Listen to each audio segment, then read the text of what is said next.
Assalamualaikum warahmatullahi wabarakatuh.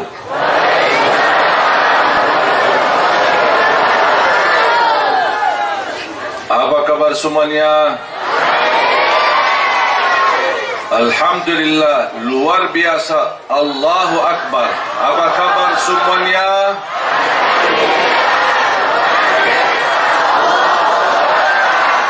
Alhamdulillah, syukurillah. Alhamdulillah, alhamdulillah, alhamdulillah. Ashhadu an la ilaha illallah wa ashhadu anna Muhammadan abduhu wa rasuluh. Allahumma salli wa sallim wa barik ala sayyidina Muhammadin wa ala alihi wa sahbihi wa man tabi'ahum bi ihsanin ila yaumiddin.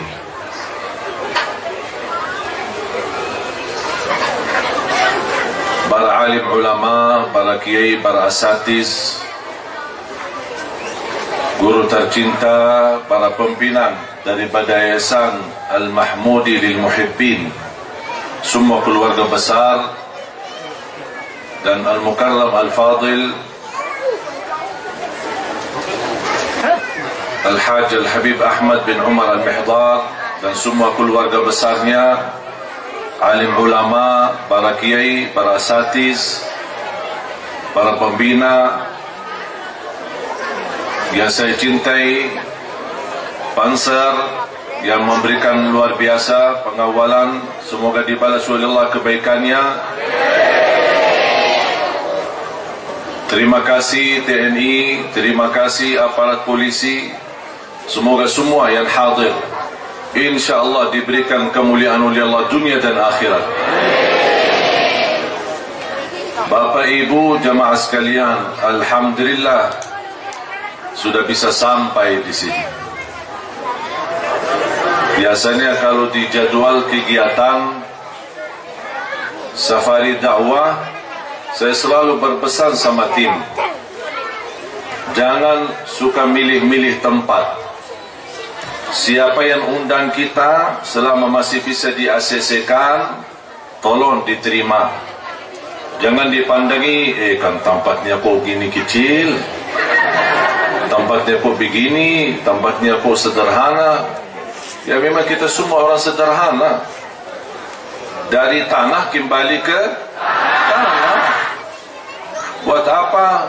Saya tidak pernah meminta sama tim. Ini juga ketua tim Ustaz Utomo yang mendampingi program safari dakwah dimanapun kita berada, dan selalu saya berpesan, apapun permintaan dari jamaah kita usahakan insyaAllah yang terbaik untuk jamaah. Tempatnya seperti apa, tidak apa-apa.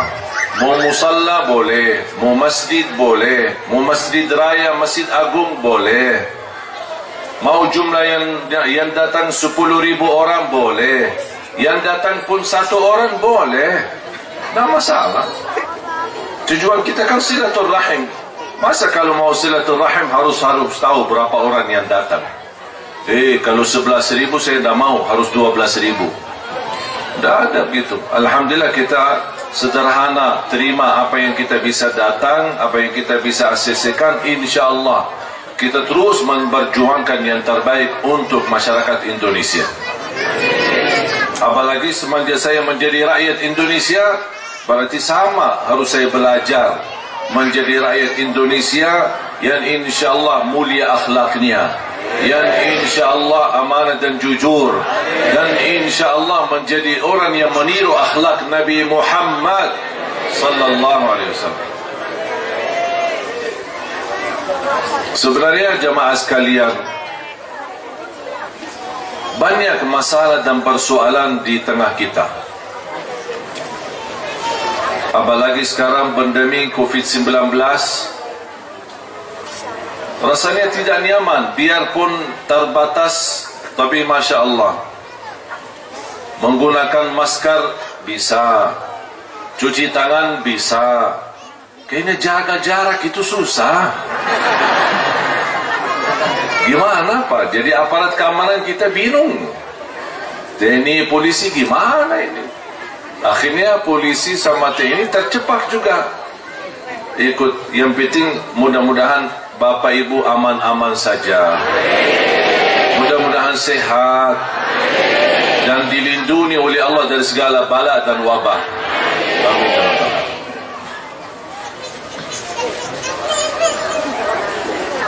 Kita menghadapi tantangan persoalan ekonomi, persoalan politik di negeri kita, persoalan keadilan sosial, dan berbagai macam persoalan. Tapi menurut saya, persoalan yang terbesar yang masih kita belum memperhatikan adalah krisis akhlak. Menurut saya persoalan di negeri kita bukan masalah pemerintah, bukan persoalan undang-undang, bukan persoalan apa yang diterapkan, bukan persoalan DPR, tapi persoalan kita belum bisa membawa akhlak Nabi Muhammad sallallahu alaihi wasallam. Setahu saya, salah satu sebab sebarnya Islam di Indonesia sampai Indonesia menjadi negara terbesar sedunia penduduk Islam. Orang pendahulu kita, ulama-ulama dari Yaman, para wali-wali yang datang dari Yaman, dari Hadramaut, mereka waktu itu tidak bisa bahasa Indonesia, tapi mereka membawa akhlak Nabi Muhammad sallallahu alaihi wasallam. Makanya tertarik masyarakat Indonesia di masa itu dengan berbagai budaya, berbagai suku, berbagai agama, Hindu, Buddha dan lain sebagainya. Mereka begitu luar biasa melihat akhlaknya Islam melalui para habaib, para ulama, para kiai yang terdahulu, membuat mereka tertutup hatinya dan ikut bersama-sama Islam. Sedikit demi sedikit kehilangan akhlak itu, dan Allah menjaminkan satu negeri makmur karena ketinggian dan kemuliaan akhlak, dan Allah janji kehancuran satu negeri kalau kerusakan akhlak. Akhlak di antara kita yang harus kita jaga. Kita harus menjaga kebersatuan dan kebersamaan. Salah satu akhlak adalah keadilan. Makanya kalau kita harap Allah anugerahkan kepada kita mendapatkan pemimpin yang adil, amanah dan jujur, mohon maaf, kita harus juga berlaku adil. Allah tidak mungkin mendatangkan seorang yang bukan dari kita. Pemimpin, mohon maaf, pemimpin kita dari mana? Dari langit turun? Turun dari langit? Atau dari kita? Dari kita, masyarakat Indonesia. Tapi coba bayangkan, bagaimana kita berharap mendapatkan pemimpin yang adil. Mohon maaf, kita aja dalam kehidupan kita tidak adil. Bagaimana kita mengharapkan dapat pemimpin yang amanah, kita aja tidak amanah. Bagaimana kita ingin dapat pemimpin yang jujur, mohon maaf, di antara kita tidak jujur. Saling adu domba, saling fitnah, saling mencari celah kawannya, sahabatnya. Banyak orang putus silaturahim gara-gara urusan harta, urusan warisan. Banyak pemuda-pemudi tidak salat subuh. Bagaimana kita Allah anugerahkan banyak keberkahan negeri kita, sedangkan kita sama Allah aja masih belum beres.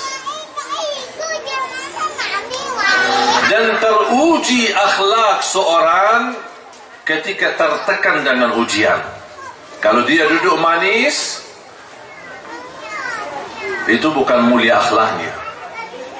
Tapi ketika tertekan dengan ujian, dicaci maki, dihina, difitnah, di berbagai macam ujian yang dia dapat, akan terlihat akhlaknya.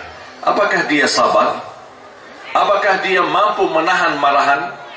Apakah dia mampu membalas dengan baik? Atau dia mau balas dendam?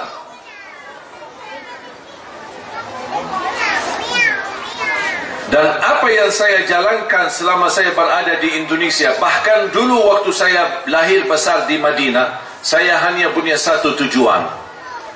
Saya ingin menjadikan hidupku semua meniru Nabi Muhammad sallallahu alaihi wasallam.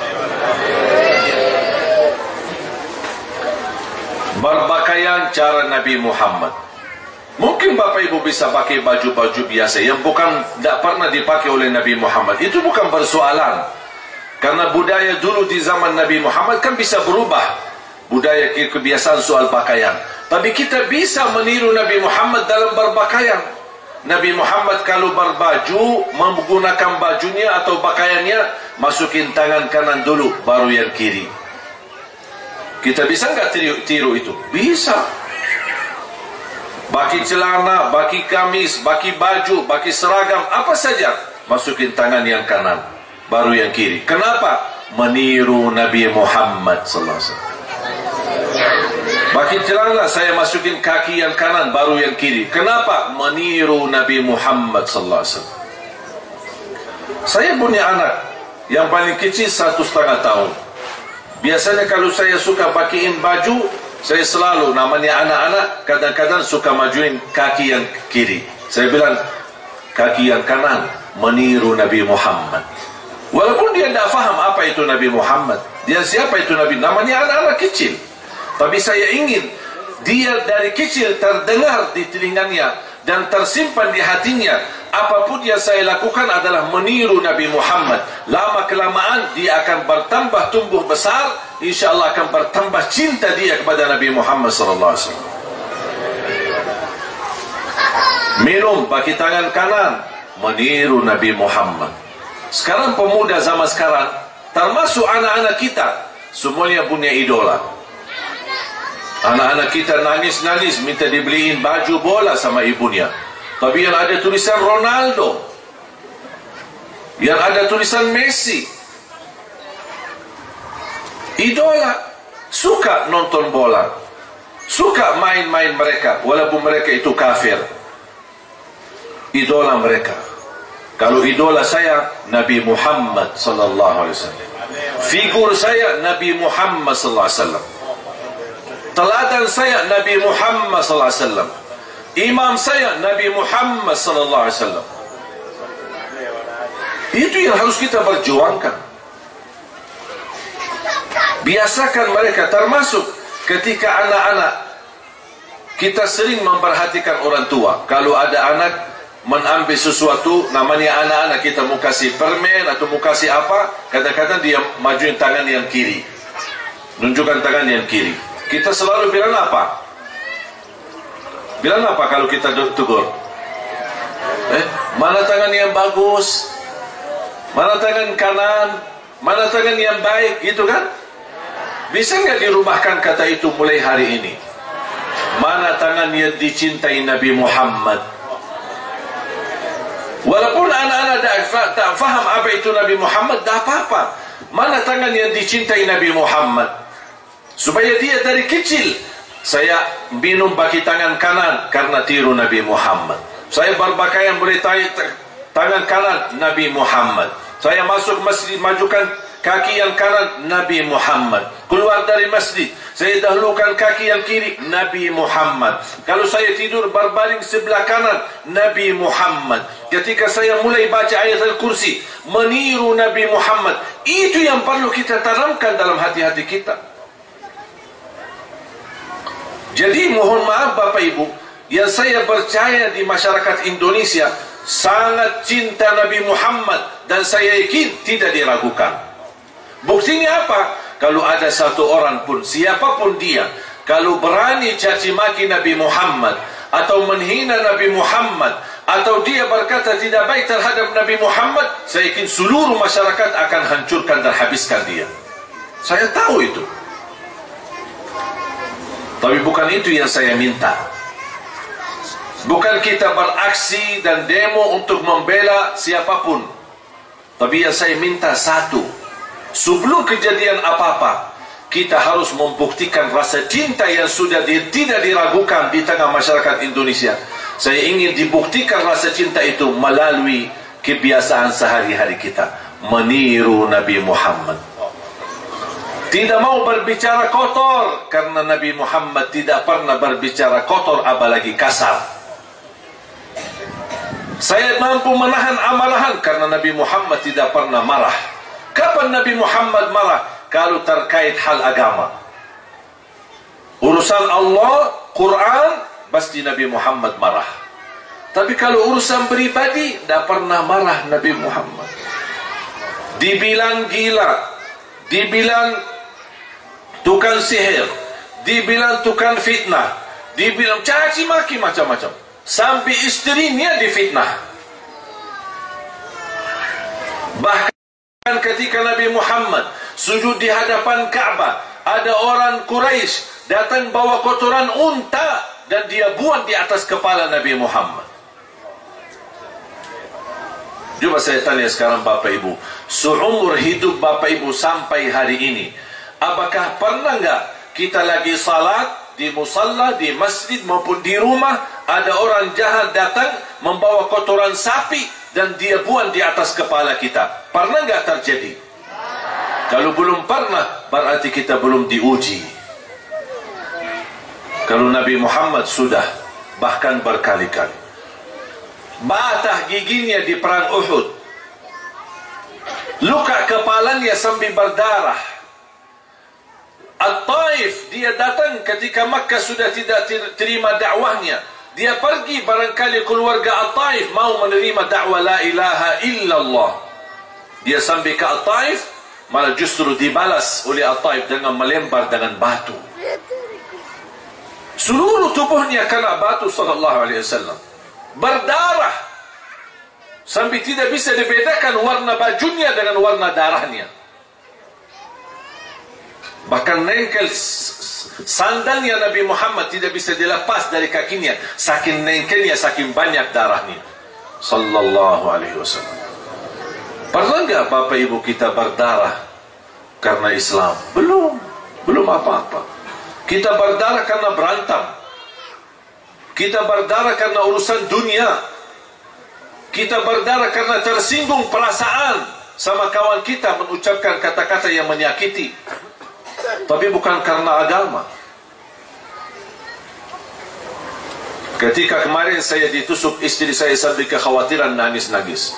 Saya bilang, buat apa kamu nangis? Kalau saya mati, alhamdulillah mati dari lagi-lagi ceramah, lagi dakwah. Apa yang kita inginkan? Mati seperti apa? Mau mati lagi joget?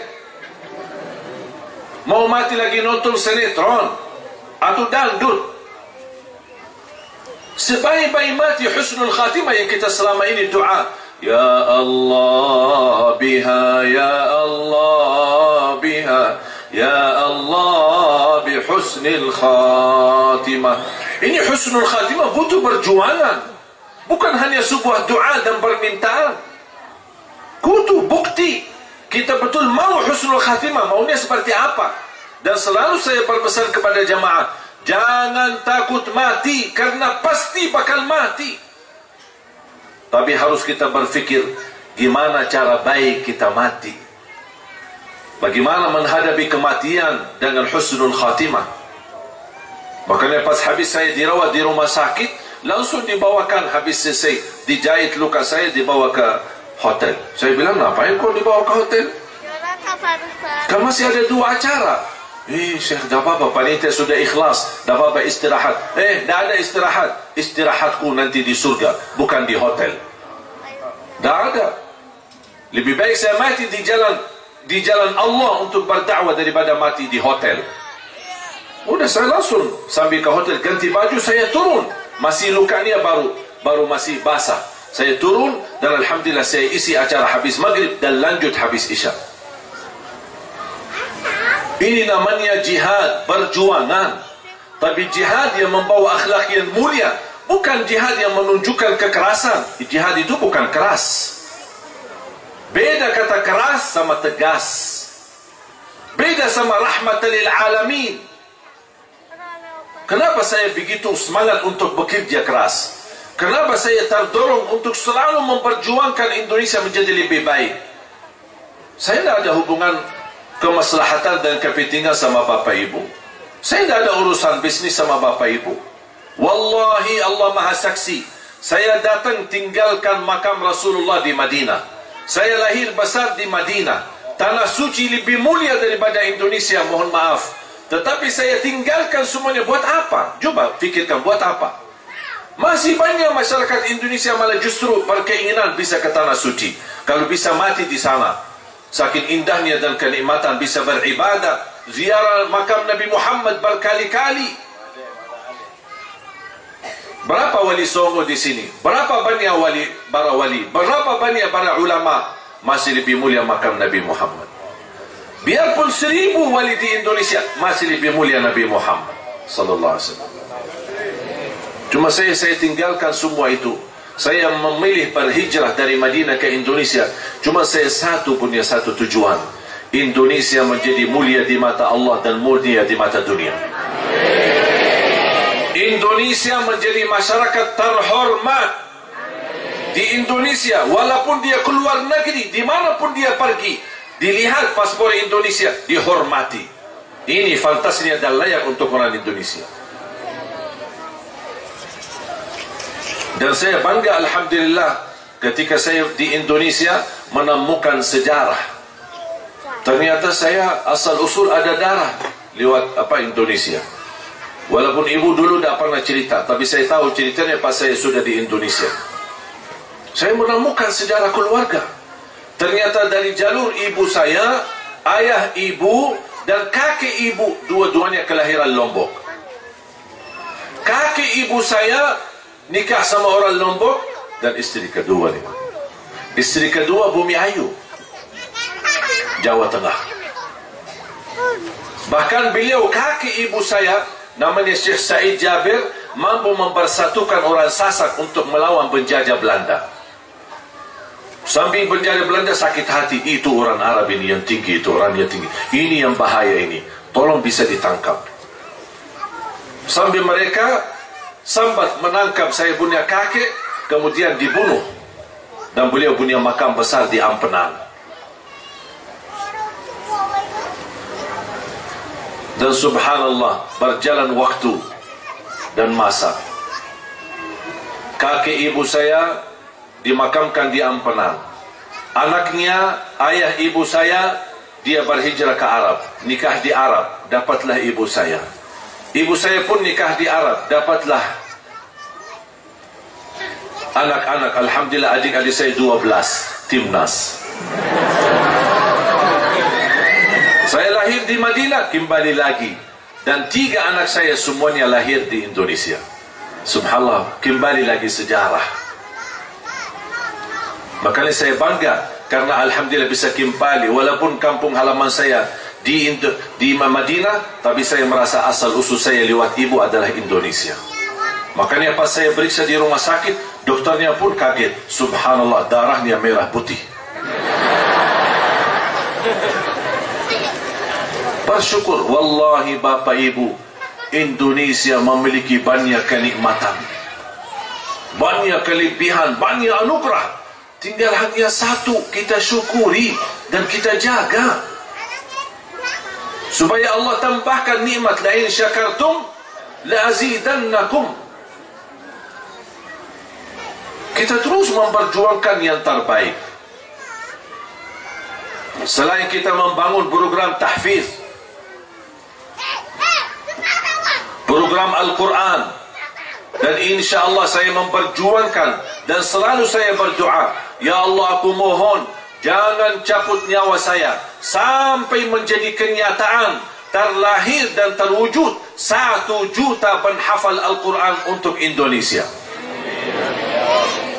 Itu selalu doa saya. Apalagi habis ditusuk kemarin, saya tingkatkan lagi doanya. Ya Allah, jangan dulu, ya Allah, jangan, tak boleh mati, ya Allah, tak boleh.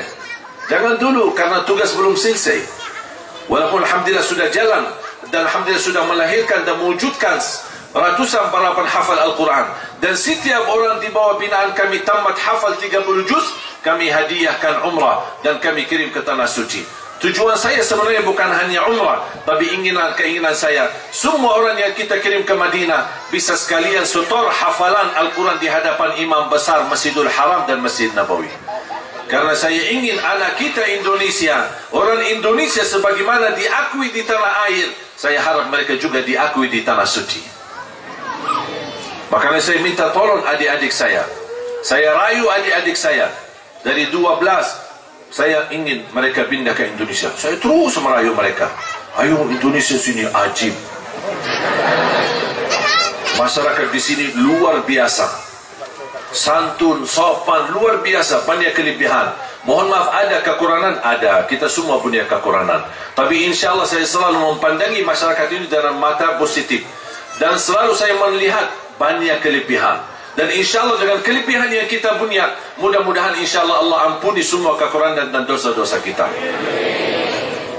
Saya rayu, alhamdulillah berhasil mendatangkan 7 adik kandung saya. Ada yang laki, ada yang perempuan. Supaya mereka tidak bosan dan tidak ingin pulang ke tanah suci, langsung saya nikahkan di Indonesia. Supaya mereka betah. Yang perempuan saya nikahkan sama laki Indonesia, yang laki-laki saya nikahkan sama perempuan Indonesia. Jangan khawatir Bu, masih ada lagi.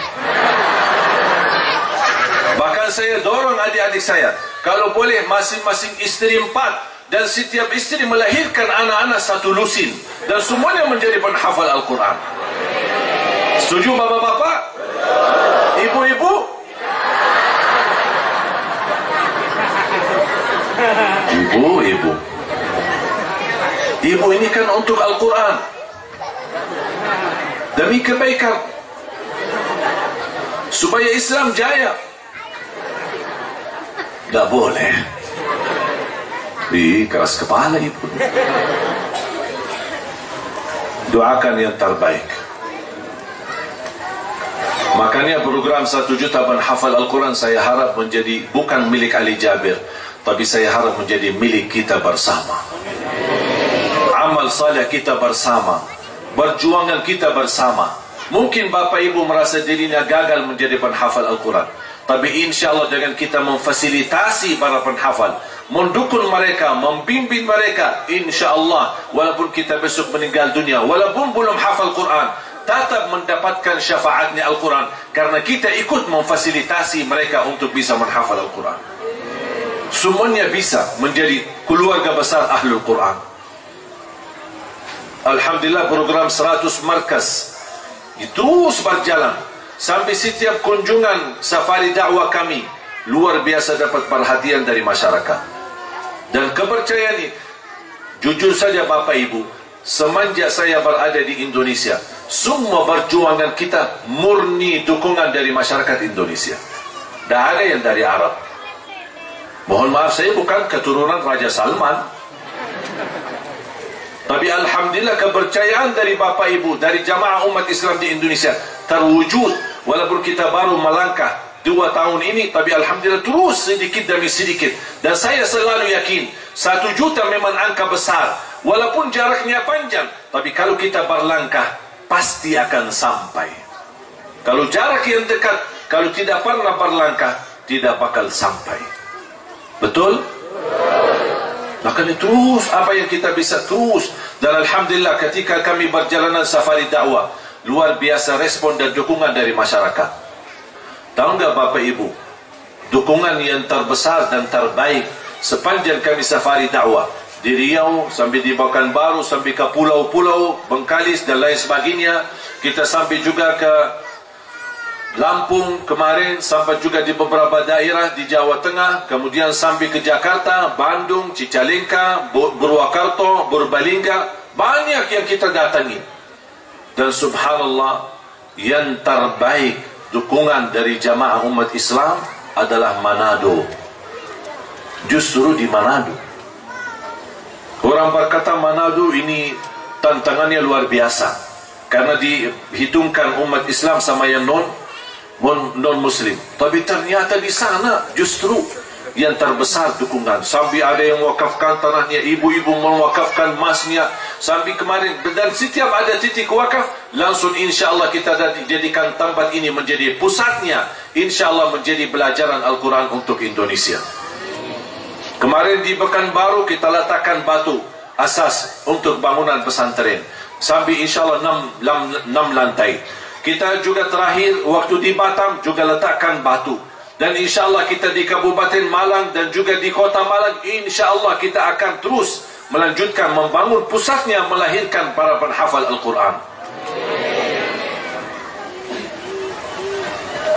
Dan insyaAllah di Batur ini insyaAllah mudah-mudahan menjadi salah satu lokasi yang melahirkan para penghafal Al-Quran. Wallahi saya percaya dan yakin insyaAllah dari kampung bapa ibu ini akan terlahir imam besar untuk Indonesia, terlahir para penghafal Al-Quran untuk Indonesia. Yakini bapa ibu, ya harus yakini, karena kita sama Al-Quran. Al-Quran ini bukan kitab manusia, ini kalamullah yang sempurna, yang suci, yang rahmatan lil alamin. Jangan takut, kalau selama bersama Al-Quran pasti dijamin kemuliaan dunia dan akhirat.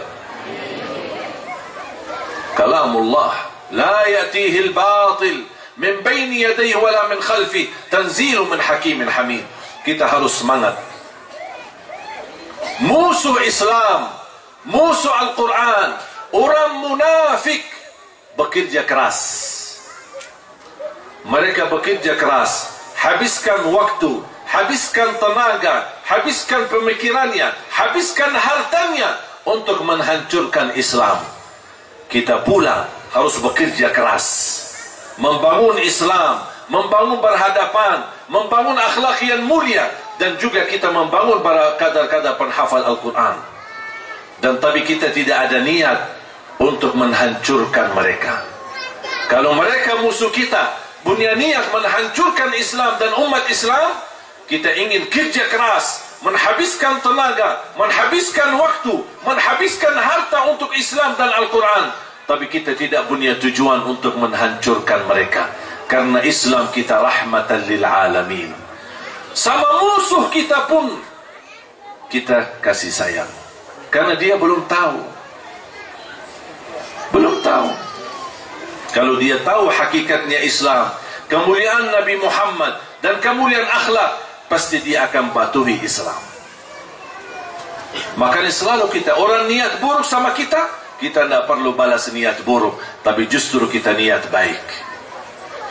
Nabi Muhammad sampai dihancam, diajar, diusir, sahabatnya dibunuh, dia punya kesempatan untuk balas, tapi Nabi Muhammad justru memaafkan. Ini yang kita butuhkan, kebangkitan akhlak Nabi Muhammad dalam kehidupan kita. Semangat. Kita terus berjuang. Mudah-mudahan semua menjadi keluarga Al-Quran, Ahlul Quran di dunia, Ahlul Quran di akhirat. Dan insyaAllah semua dari dukungan dan perjuangan dari para jamaah, saya hanya membalas doa dan bisa saya menitipkan hadiah. Ini sebuah wakaf yang saya syiarkan dalam safari dakwah. Namanya, saya berikan nama Uswati. Apa itu Uswati? Teladanku. Ini menjadi syiar wakaf kita untuk sepanjang perjalanan safari dakwah kita. Apa yang kita bawakan ini sebenarnya tidak seberapa, cuman hanya sebagai ikhtiar untuk bersama-sama mewujudkan cita-cita 1 juta penghafal Al-Quran. Mudah-mudahan Allah kabulkan cita-cita kita ini. Saya doakan semua Bapak Ibu mudah-mudahan menjadi keluarga besar Ahlul Quran. Semuanya bisa Bapak Ibu, jangan khawatir. Mohon maaf, saya dari keluarga bukan, ayah ibu bukan penghafal Quran. Ayah saya belajar sekolah cuma sampai kelas 3 SD. Ibu saya buta huruf, dah bisa ngaji. Coba bayangin, sampai usia 40 tahun dah pernah belajar ibu saya. Sampai usia 40 tahun masih buta huruf. Coba bayangkan, orang Arab dah bisa baca Quran, gimana orang Indonesia? Tapi Allah anugerahkan dari kedua orang tua saya, Allah anugerahkan keturunan 12, 9 laki 3 perempuan. Alhamdulillah 10 penghafal Al-Quran 30 juz, bukan juz 30. Alhamdulillah dari anaknya yang sudah hafal, sekarang orang tua saya mulai belajar dari nol. Ibu saya belajar dari nol, sudah usia 40 tahun lebih. Tapi Alhamdulillah sekarang ibu saya juga menjadi penghafal Al-Quran. Tak ada yang kata tidak bisa. Kalau ada kemauan, pasti Allah kasih kemudahan. Tapi kalau tidak ada kemauan, bisa jadi bikin banyak alasan. Alasannya faktor usia, alasannya waktu, alasannya urusan anak, bisa bikin banyak alasan karena sebenarnya belum mau. Cuma tidak berani bilang saya tidak mau. Cuma tidak bisa. Banyak anak, stres, suami saya galak. Itu aja bahasanya. Alasan, itu alasan. Padahal kita bisa. Jangankan kita bisa, anak salah satu peserta Hafiz Indonesia, perempuan namanya Kaila. Ingat gak Kaila? Tahu gak, ingat gak kondisinya? Dia orang apa? Buta. Buta. Tanggal 17 Agustus kemarin, saya sempat bertemu dengan Kaila. Pas saya ditugaskan isi acara doa untuk negeri di TVRI. Saya bertemu sama Kaila, saya sambil salaman dan belum. Kaila, Masya Allah, rindu sekali. Saya sambil tanya, Kaila, hafalannya sudah sampai mana? Karena seingat saya waktu dia ikut Hafiz Indonesia, kalau tidak salah 8 atau 9 juz waktu itu. Saya kira mungkin ada tambahan 5 juz, 6 juz, atau berapalah. Kaila, hafalannya sudah sampai mana? Alhamdulillah, sudah 30 juz. Buta. Sambil saya tanya, Kaila, mohon maaf, berapa banyak suka baca Quran dalam sehari? 5 sampai 7 juz setiap hari. Kita 1 juz susah. Bisa bersama HP berjam-jam, tidak apa-apa. Sama Al-Quran, sama HP dari pagi. Bangun, pertama dilihat, HP. Mau tidur, terakhir lihat, HP. Kemana-mana bawa, HP. Masuk kamar mandi sama HP. Sambil kita tidur, terbawahin di bawah bantal apa? HP. Capek. Jangan-jangan besok di kuburannya bawa HP lagi. Berjam-jam tanpa kita sadar habis sama HP. Pas begitu mulai baca Quran, hanya baru sebentar. A'udzubillahi minasyaitonirrajim. Bismillahirrahmanirrahim. Astaghfirullahalazim. Syaitannya kuat. Baru aja mulai langsung sama HP-nya udah tidak apa-apa, lama sampai malam-malam. Makanya HP ini musibah akhir zaman. Bisa membawa kita ke neraka kalau kita tidak berhati-hati. Habis berjam-jam itu umur dari kita kok terbuang begitu sia-sia. Bukan berarti tidak boleh bawa HP, boleh, tapi tolong dibatasi, jangan berlebihan.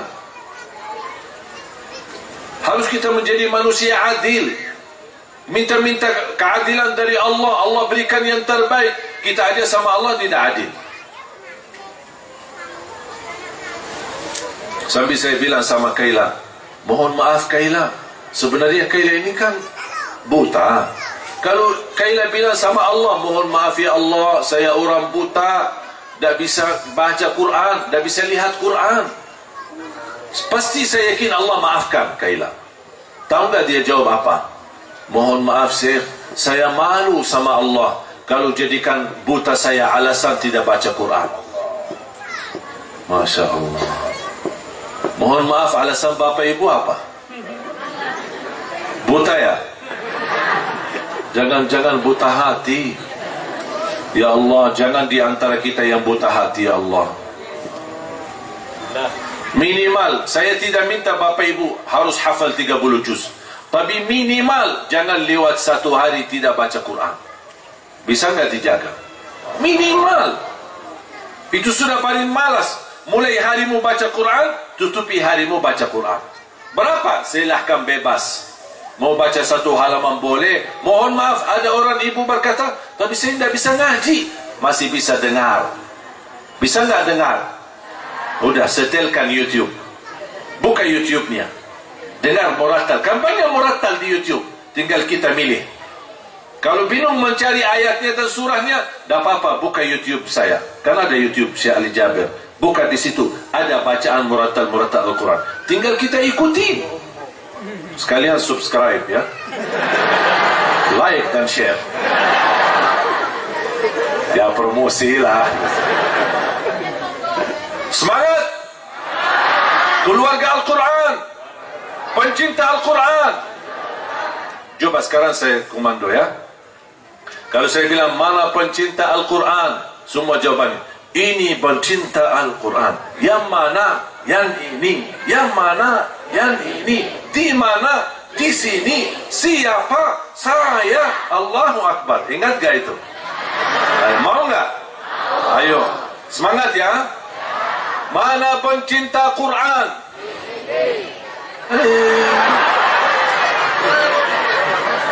Gini saya ulang. Kalau saya bilang mana pencinta Quran, Bapak Ibu tunjukkan dua jarinya. Ini pencinta Quran. Mana pencinta Quran? Ini pencinta Quran. Yang mana? Yang mana? Yang mana? Di mana? Siapa? Saya. Allahu Akbar. Habis saya, Allahu Akbar. Siap? Sudah tahu? Ayo kita komando lagu. Mana pencinta Quran? Ya semangat dong. Mana pencinta Quran? Yang mana? Yang mana? Di mana? Siapa? Luar biasa. Jadi rindu Hafiz Indonesia ya. Doakan Hafiz Indonesia sudah 7 tahun berturut-turut. InsyaAllah akan melanjutkan sampai akhir hayat insyaAllah. Mudah-mudahan terlahir banyak dari keturunan kita penghafal Al-Quran yang jadi imam besar dan membanggakan kita di hadapan Allah hari kiamat. Amin ya Rabbal Alamin. Sebelum saya tutup doa, saya serahkan kepada panitia. Bapak Ibu tetap bertahan, jangan kemana-mana. Sesaat lagi kami kembali. Baik para bunda dan ayahanda yang dirahmati Allah SWT, dan juga adik-adikku yang tercinta, insyaallah pada kesempatan sore hari ini betul-betul Allah limpahkan rahmat dan berkah untuk kita. Yang perlu kita ketahui bahwa ini adalah majelis ilmu yang merupakan taman-taman surganya Allah yang ada di dunia.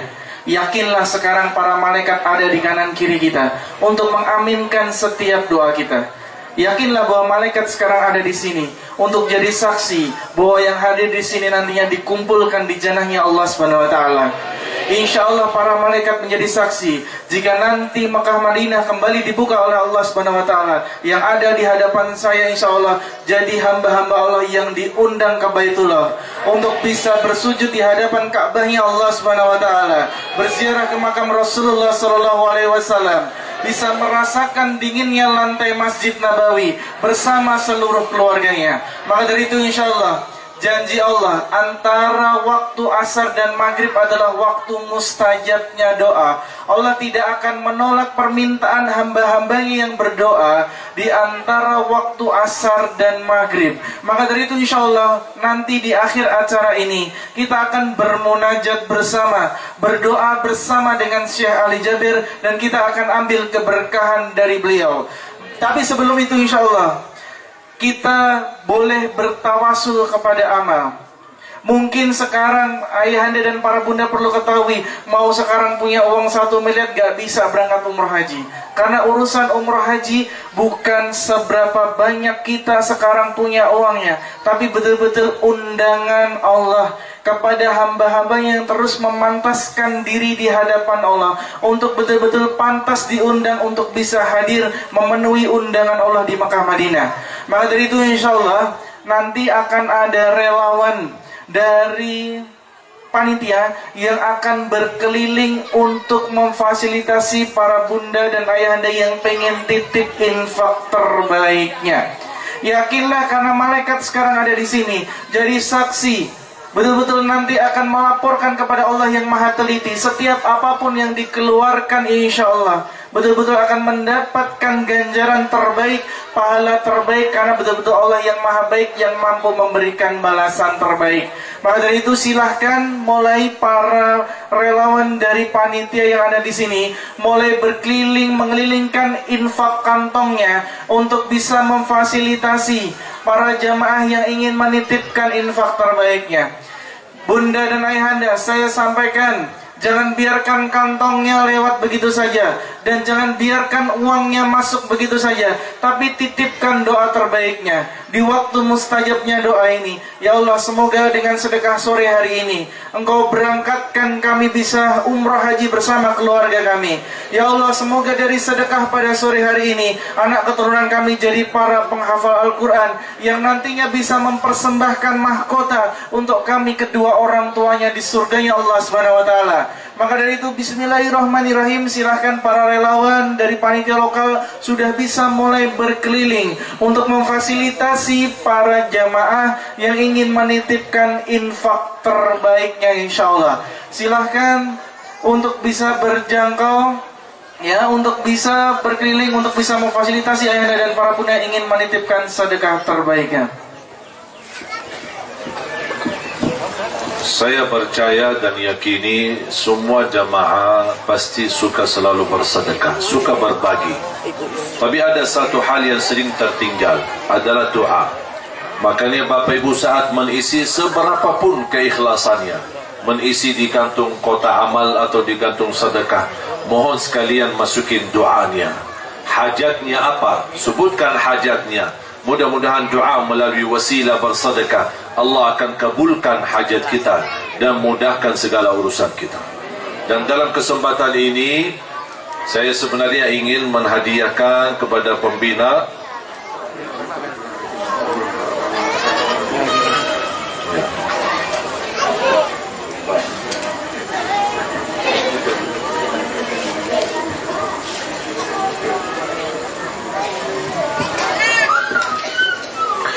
sebenarnya saya bercita-cita bertama kepada Al-Mukarram Al-Ustaz Al-Fadil Pak Mahmudi. Saya ingin menghadiahkan ijazah kepada beliau, ijazah Mud Madinah atau Mud Nabawi. Apa itu ijazah Madinah atau Mud Nabawi? Ini ijazah Mud, ini namanya Mud. Buat apa ini mud? Ini sebenarnya digunakan oleh Rasulullah untuk wudu, untuk mandi. Di zaman Rasulullah SAW menggunakan untuk takar zakat fitrah, buat ukuran zakat fitrah. 4 kali mud ini itu satu zakat fitrah untuk satu orang. Kalau Rasulullah SAW wudu cukup 1. Kalau saya biasanya pakai buat minum, mau ambil beras buat masak, saya ambil beras pakai mud. Ambil tomat pakai mud, ambil sayuran pakai mud, ambil kurma selalu pakai mud. Kenapa? Karena saya ingin meniru Nabi Muhammad SAW. Dan saya ingin mendapatkan berkahnya doa Nabi Muhammad. Karena Nabi Muhammad SAW mendoakan, Allahumma barik lana fi sa'ina wa fi muddina.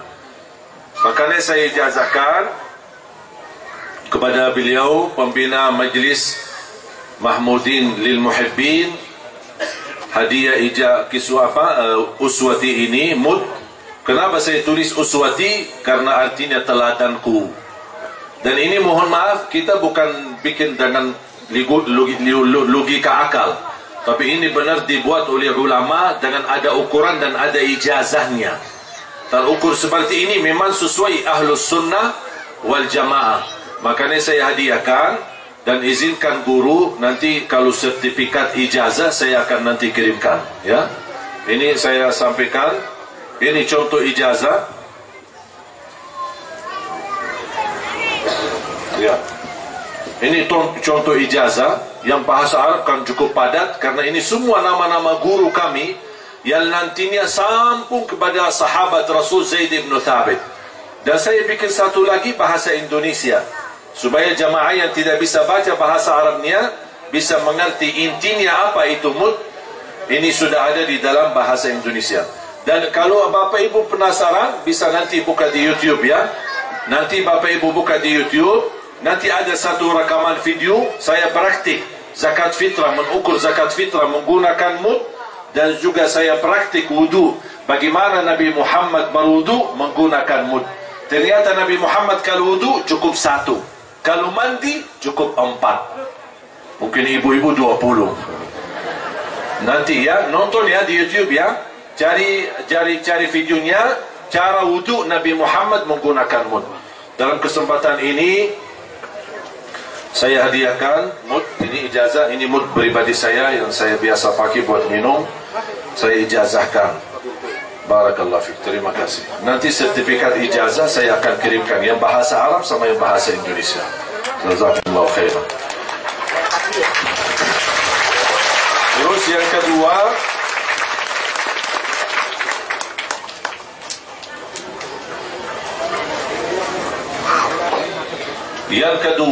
ini menjadi hadiah pribadi dari saya. Mudah-mudahan bisa diterima oleh guru Majlis Mahmudiyah Lil Muhibbin, dan insyaAllah menjadi langkah bisa menjadi lebih besar. InsyaAllah ketika sudah dibukakan kesempatan, InsyaAllah saya ajak beliau bersama saya untuk umrah ke Baitullah, ya. Dan insyaAllah mudah-mudahan melalui wasilah umrah, mudah-mudahan ke depan dimudahkan bisa haji insyaAllah. Sementara insyaAllah kita nunggu, mudah-mudahan Allah bukakan pintu jalan di masa corona ini. Begitu insyaAllah ada jalan terbuka, insyaAllah izinkan hadiah dari saya dan keluarga untuk Bapak, dan insyaAllah mudah-mudahan menjadi barakah, dan mudah-mudahan di saatnya Allah mudahkan bisa juga haji. Amin ya rabbal alamin. Jazakumullahu khairan.